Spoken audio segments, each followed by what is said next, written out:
makapagkaloob, mamahaling hiyas ni gintong nilukop ang aking dalangin. O Diyos ay tanggapin ang tanging alay ko, nawa ay gamitin ito lamang, Ama.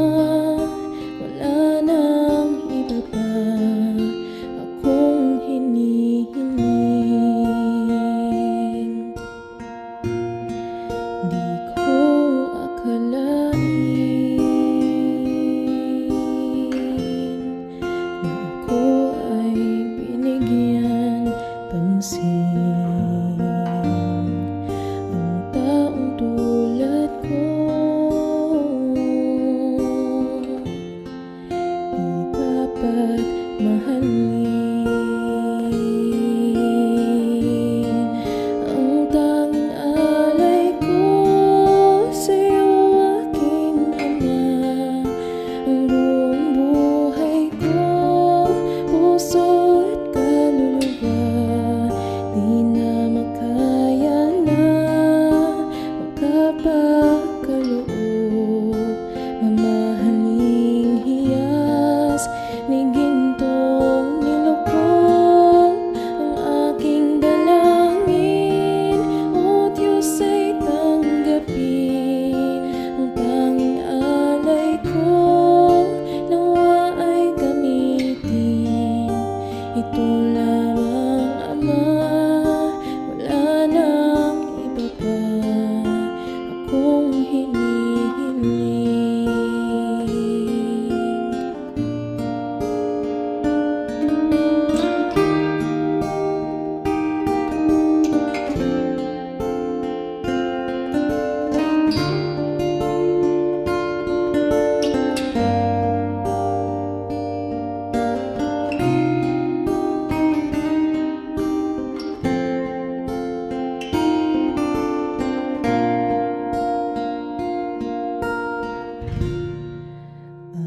Aking hinihintay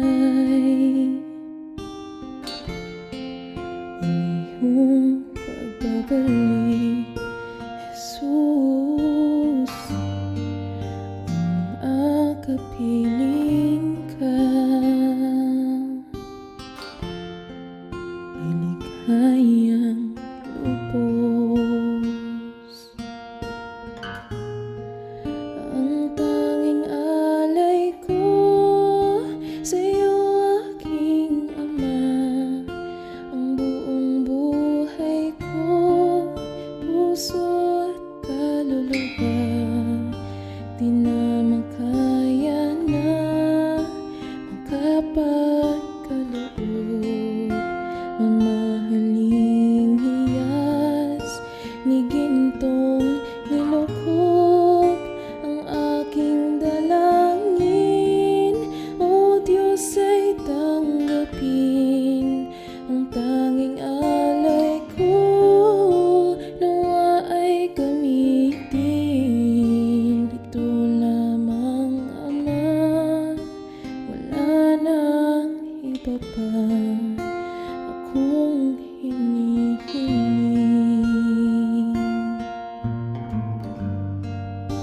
Ito lamang, Ama.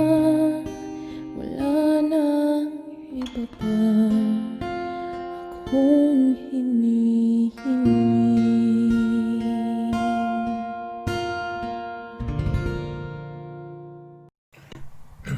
Magandang araw po mga kapatid. Muli tayong dudulog sa Panginoon sa araw na ito upang pagbulayan ang kanyang salita, upang manalangin at magkaisa sa paniniwala na kasama natin siya sa araw na ito. Bago tayo mag-umpisa, tayo muna ay manalangin. Panginoong Diyos, samahan mo po kami sa araw na ito ng aming pagbubulay-bulay ng iyong salita. Ang iyong presensya sa aming kalagitnaan nawa ay magdulot sa amin ng karunungan, ng pagkaunawa at pagnanais na matuklasan, matutunan ang iyong mga salita upang magdagdag sa amin ng lakas ng loob ng pananampalataya at pag-asa na kasama ka namin sa bawat araw ng mga buhay. Samahan mo nga po kaming lahat ngayon at pagpalain mo kami habang kami ay nagbubulay ng iyong salita. Sa pangalan ni Jesus. Amen. Basahin po natin ang mga teksto na batayan natin ng ating mensahe ngayon. Sa mga awit 23, talatang 5 hanggang 6, ito po ang ating mababasa. Sa harapan ng lingkod mo, ikaw ay may handang dulang. Ito'y iyong ginagawang nakikita ng kaaway. Nalulugod ka sa akin na ulo ko ay langisan at pati na ang saro ko ay iyong pinaapaw. Tunay na ang pag-ibig mo at ang iyong kabutihan sa saakit tataglayin habang ako'y nabubuhay. Doon ako sa templo mo lalagi at mananahan. Pagpalain tayo ng Diyos sa ating pagkabasa ng kanyang napakatamis na mga pangako sa pamamagitan ng kanyang mga salita sa banal na kasulatan. Amen.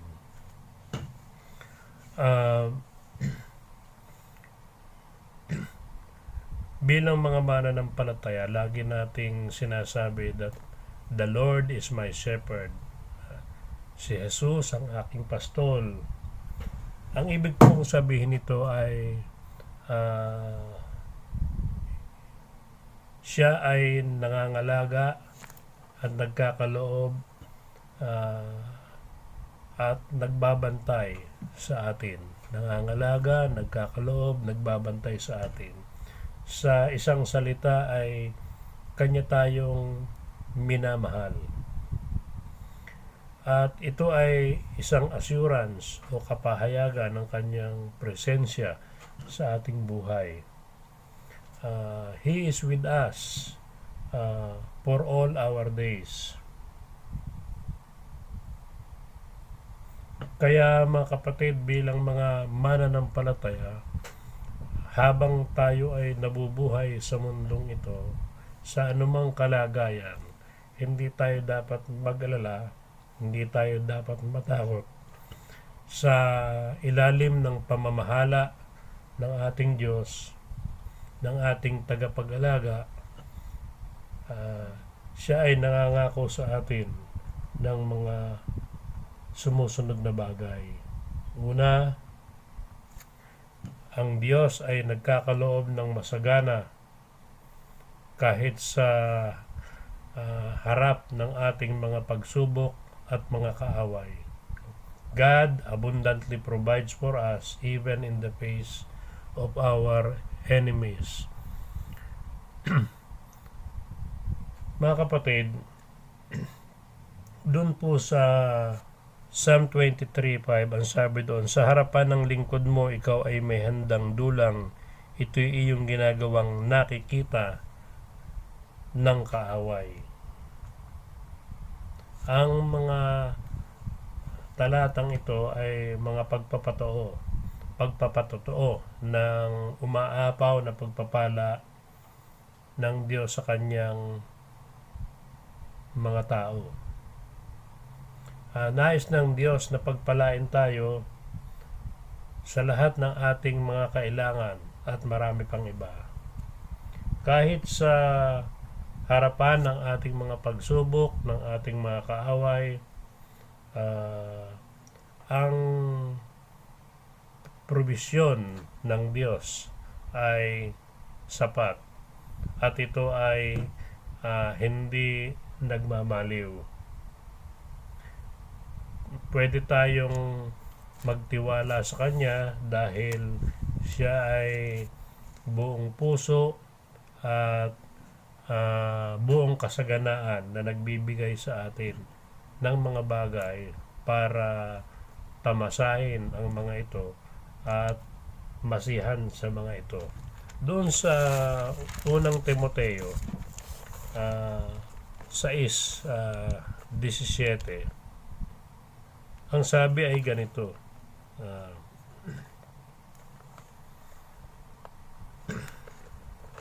Sabihin mo sa mayayaman na huwag magmataas.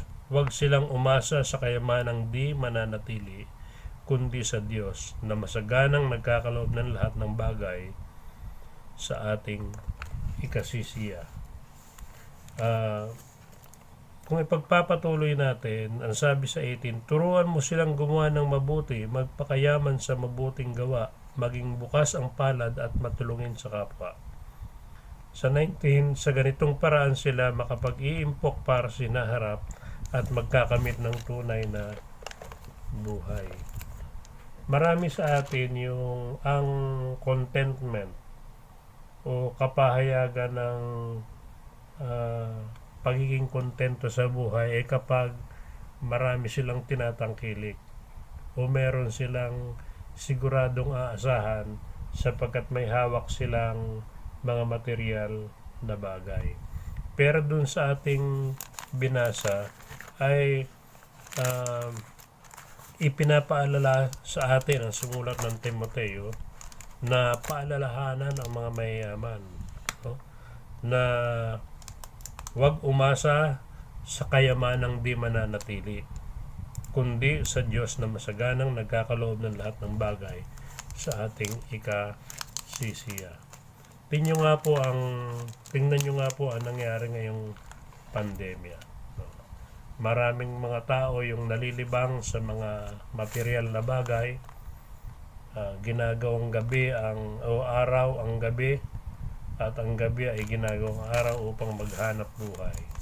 At kapag may natitira pang pagkakataon, sasamantalahin din yun upang hanapin ang mga material na bagay sapagkat siyang-siya sila at ang iba ay walang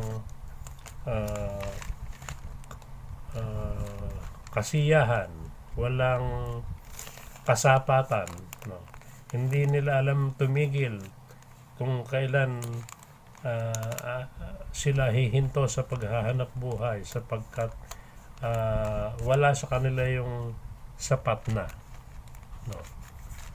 Ngunit ang mga talatang ito ay nagpapakita sa atin na hindi tayo pwedeng umasa sa mga bagay na mayroon tayo katulad ng kayamanan sapagkat ito ay pansamantala. Ngunit kapag umasa tayo sa Diyos, kapag siya ang ating inuna sa ating buhay, no, asa tayo, no, at makakasiguro tayo na He will give us enough for our provisions. At ito ay hindi limitado sa pananalapi, ito ay hanggang sa kalusugan, no, hanggang sa magandang relasyon sa pamilya, sa komunidad, hanggang sa bagay na espiritual, no. Ibig sabihin, ang Diyos ay nagkakaloob ng sapat ng anumang bagay na ating kailangan. At ito ang dapat nating maunawaan, mga kapatid, at huwag tayong masyadong umasa sa mga bagay na ipinagkakaloob ng mundo na ito. Sa kasalukuyang panahon, makikita natin na ang mga dating nagtatamasa ng napakaraming pera ay hindi exempted sa kahirapan ng buhay ngayon, no? Ang bawat tao ay kasalukuyang dumaranas ng mga pagsubok na material at iba pa dahil nga sa pandemic.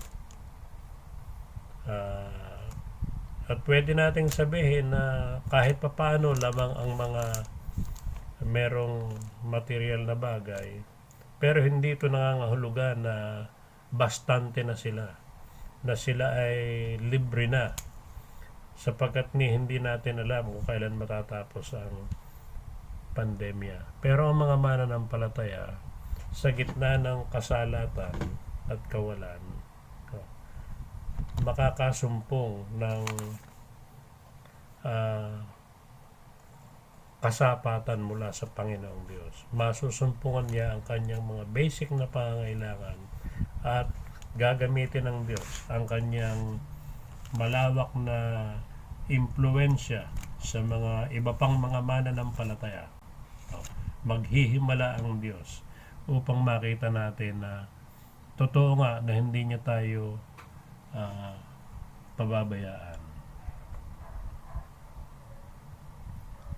Kaya tayo mga mananampalataya sa pandemyang ito, sino bang hindi nag-aalala? Pero ang lamang natin, katuwang natin ang Diyos. At we are certain that He will not abandon us. Kung hanggang kailan matapos ang pandemya, kasama natin ang Diyos. And sure enough, hindi niya tayo pababayaan. Pagkakalooban niya tayo ng sapat sa ating pangailangan at mamamangha tayo kung paano kumilos ang Panginoong Diyos.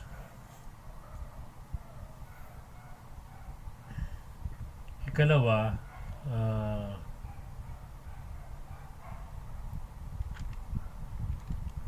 ang kanyang kabutihan at ang kanyang kahabagan ay magpapatuloy habang tayo ay nabubuhay.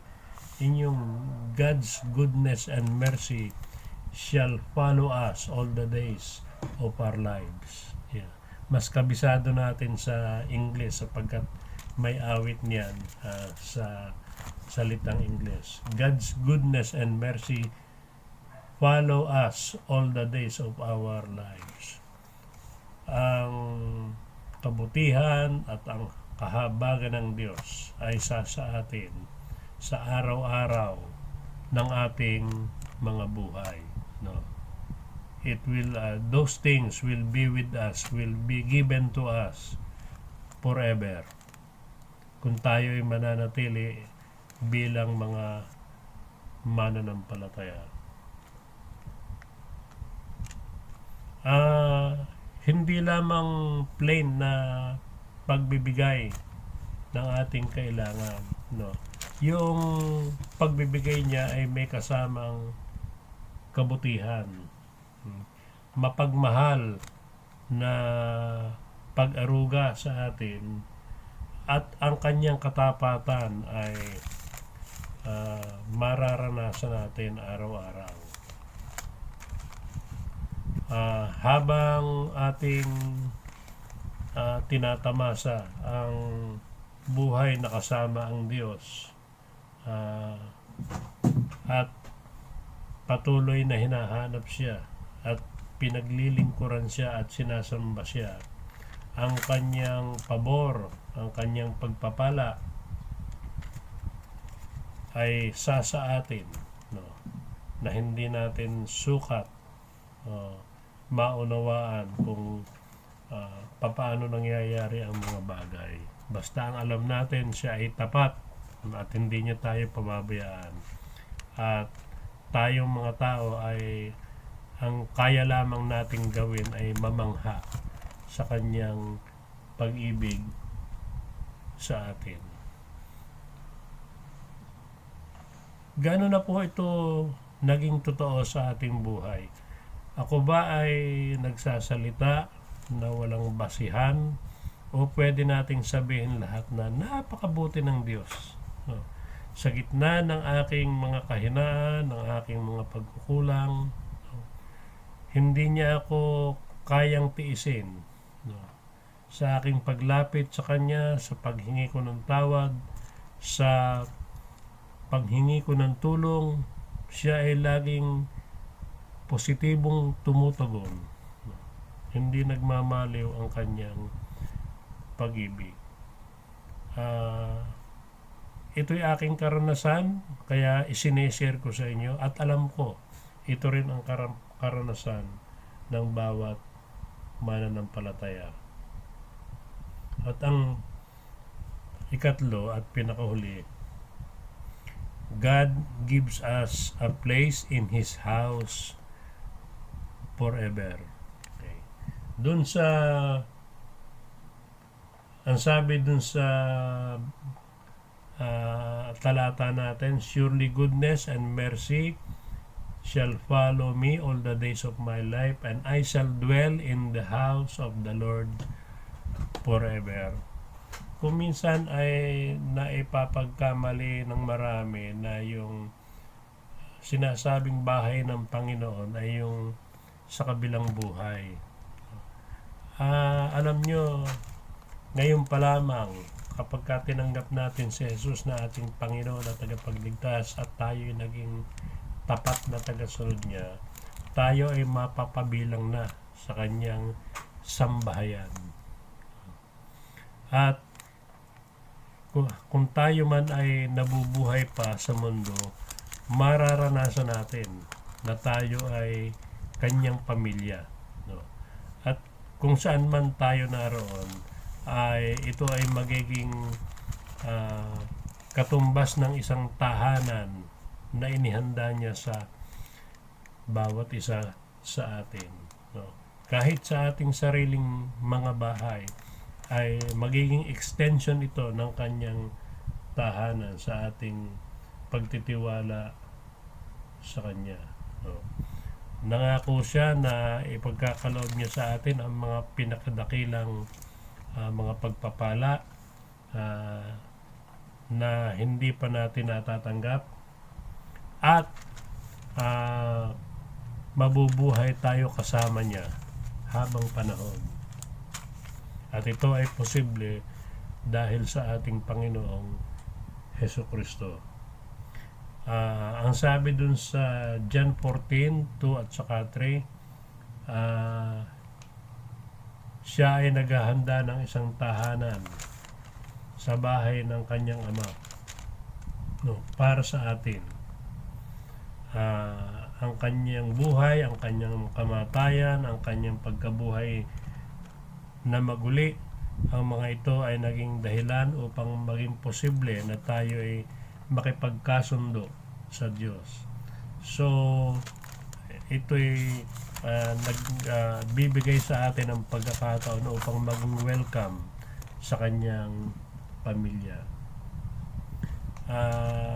At sabi ko nga kanina, hindi ito lamang usapin ng ikalawang buhay o ng kabilang buhay. Ito ay the here and now and in the future. In the here and now and in the future. Sa ngayon, sa kasalukuyan at sa hinaharap ay mararanasan natin ang maging bahagi ng kanyang pamilya, at kung saan tayo nandoon ay nandoon siya, at ito ay magsisilbing extension ng kanyang tahanan na kanyang ibinibigay at inihahanda para sa atin. Ang maging bahagi ng kanyang pamilya ay nangangahulugan na ito ay regalo niya sa atin. Ito ay biyaya na sa atin. Sa atin na inilalagak ang pananampalataya, ang pagtitiwala sa ating Diyos, ang mabuting pastol na si Hesukristo. Ano po ang ibig sabihin nito sa ating buhay? Ang ating bang mga tahanan ay nagsisilbing extension ng tahanan ng Diyos, sapagkat ito ay mapayapa, sapagkat ito ay naglilingkod sa Diyos, sapagkat ito ay punong-puno ng pag-ibig at kabanalan, sapagkat ito ay puno ng kasaganaan na mga bagay na ating kailangan. Ito yung larawan ng pagkakaroon ng extension ng tahanan ng Diyos sa tahanan natin, no? Kung tayo ay kabilang sa kanyang pamilya, sapagkat tayo ay may matatag na relasyon sa kanya, anumang sumapit na sitwasyon sa ating buhay, ito ay ating matatawiran, kung ito ay pagsubok, At kung ito naman ay magagandang pangyayari, ito ay mai-enjoy natin ng lubos. At makikita natin na ang Diyos pala ang nagbibigay ng mga ito. Mga kapatid, lalo na sa panahong ito, ang kailangan lamang ay ilagak natin ang ating pananampalataya sa Diyos sa pamamagitan ni Jesucristo. Ating ikumit ang ating buhay sa paglilingkod sa Kanya. Wala dapat mas mauna pa sa kabila ng ating pangangailangan ay dapat nating siyang unahin sapagkat yan ang pangako niya. At sana magbago ang ating perspektibo sa buhay na ito. Hindi sa tinapay lamang nabubuhay ang tao, kundi sa bawat salitang namumutawi sa bibig ng Diyos. Na ang ibig sabihin, hindi tayo dapat lagi lamang umasa o magtiwala na ang mga material na bagay ang lubos na mahalaga sa daigdig na ito. Maraming salapi ngunit walang kagalakan sa buhay. Ngunit marami yung payak ang pamumuhay ngunit puno ng kagalakan sapagkat inilagak nila ang kanilang pagtitiwala at pananampalataya sa iba. At ikahuli, paano po magiging testimonyo at pagpapala ang buhay natin sa iba? Kailangan bang maging mayaman tayo o maging masagana tayo sa lahat ng bagay upang magawa natin ito? Hindi po mga kapatid. Kahit sa mga maliliit na bagay na ating gagawin, kung ito ay iniaalay natin o ginagawa natin dahil sa pagmamahal natin sa Panginoong Diyos, ito ay magkakaroon ng kabuluhan sa mga taong makakatanggap nito. Ito ay magkakaroon ng malaking impact sa buhay ng sinuman na makakatanggap nito sa atin. Kaya mga kapatid, magtiwala tayo sa Diyos, baguhin natin ang ating perspektibo sa buhay na hindi lamang sa pamamagitan ng mga material na bagay tayo magiging masaya at sasagana, kundi sa pagtitiwala at paglilingkod sa Diyos, kundi sa pag-asa na sasamahan tayo at ipoprovide niya ang ating pangangailangan. At ikatlo, gawin nating testimonyo ang ating buhay sa ibang tao sa kabila ng ating kapayakan ng kakayanan. Masusumpungan natin na sa ating mabuting loob, sa ating pagtulong sa ating kapwa, sa kabila ng tayo rin ay nangangailangan ng tulong, ay mararanasan natin yung kagalakan at kapayapaan na dulot ng biyaya ng Diyos sapagkat tayo ay kanyang pamilya.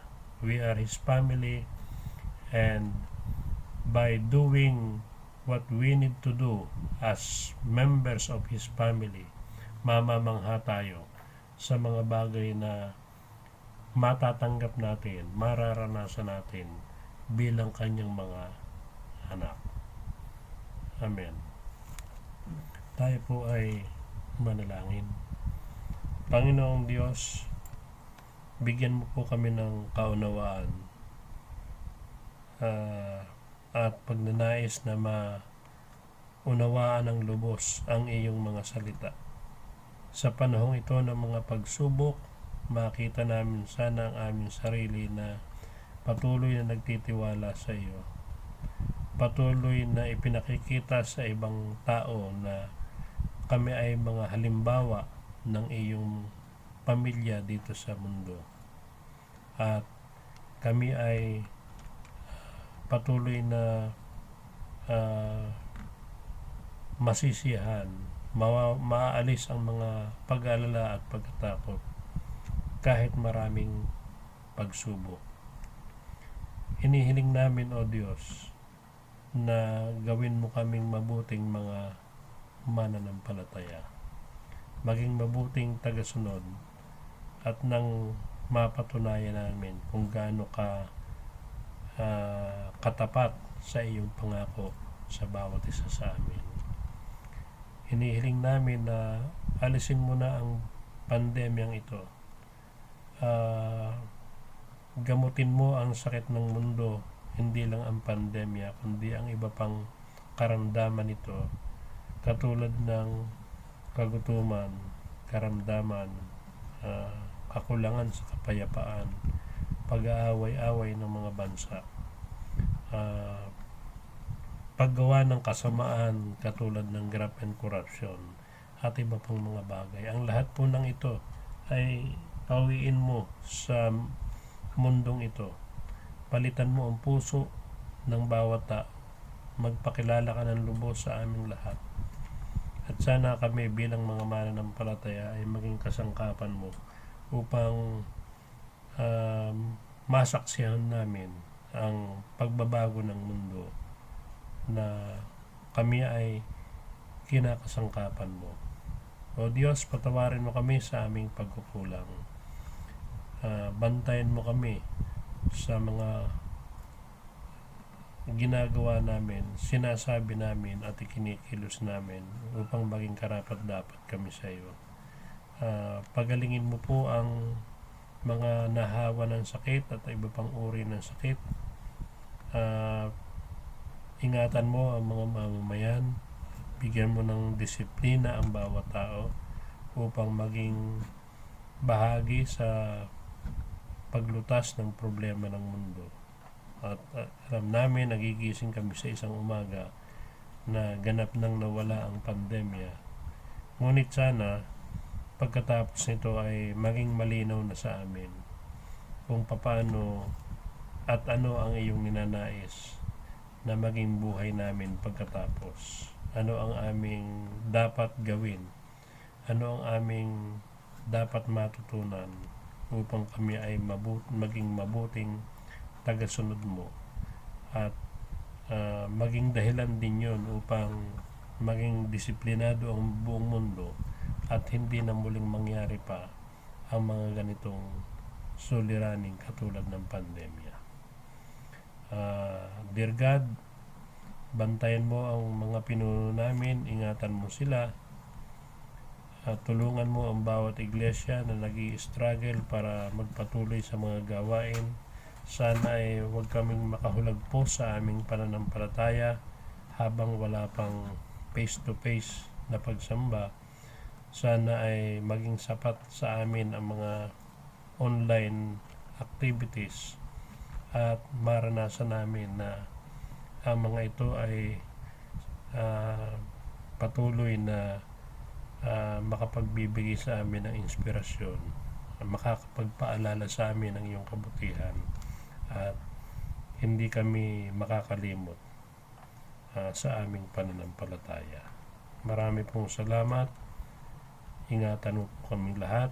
Ibigay mo sa amin ang aming pangailangan at masumpungan mo nawa kami sa maayos na kalagayan ng pamumuhay bilang mga mananampalataya.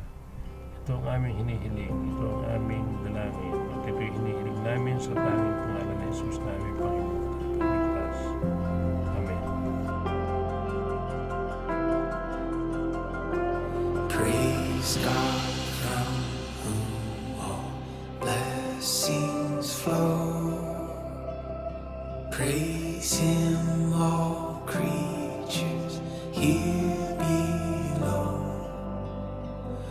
Praise Him above, ye heavenly hosts. Praise Father, Son, and Holy Ghost.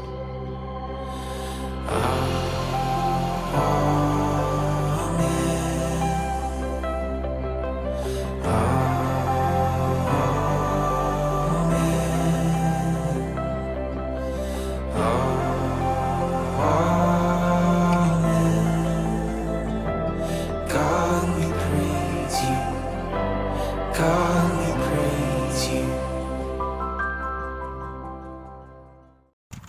At ngayon, sumayin yung lahat ang walang hanggang pagpapala ng Diyos amang nasa langit, ang pagliligtas ng ating Panginoong Hesus at ang pagbabantay ng banal na Espiritu Santo mula ngayon at magpakailanman.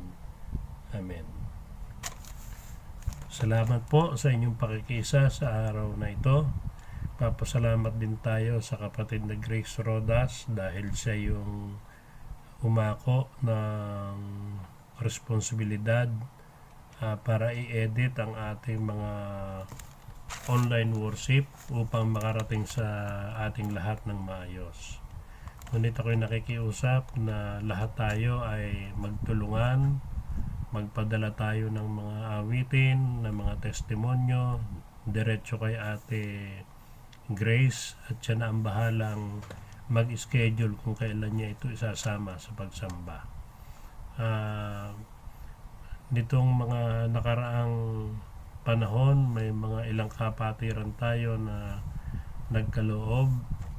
Hindi ko na babanggitin ang pangalan, ngunit nagpapasalamat tayo sa Diyos sapagkat mayroong ilan na patuloy na tumutugon. Ayaw ko kayong pwersahin, gusto ko ay likas sa inyong kalooban sapagkat ang sabi ng ating mga talata sa Biblia ay ang nais ng Diyos ay nagbibigay ng masaya, hindi mabigat sa loob dahil kailangan dapat nagbibigay ng ayon sa ipinasya ng kanyang puso. At kapag ito ang ating naging pamantayan, mga kapatid, makakaasa tayo na mamamangha tayo sa tugon ng Diyos sa atin. So dahil may mga ilang kapatid tayo na nagkaloob, ay nagpapatuloy kahit paano yung ating ayuda sa ating mga staff na may mga ginagawa namang tungkulin sa ating simbahan. Ating ipanalangin ang isa't isa. Panalangin natin si Kuya Randy at Ate Ivy na maging matagumpay sa kanilang sari-sari store at bigyan sila ng kalusugan.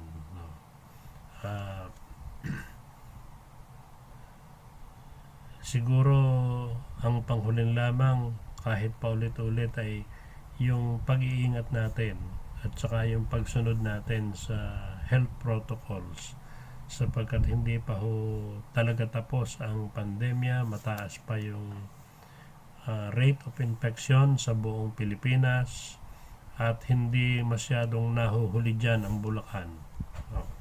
So marami pa sa paligid, marami ang asymptomatic. Kapag tayo ay tinamad mag face mask o mag face shield o maghugas ng kamay, ay merong malaking tsansa na tayo mahawa.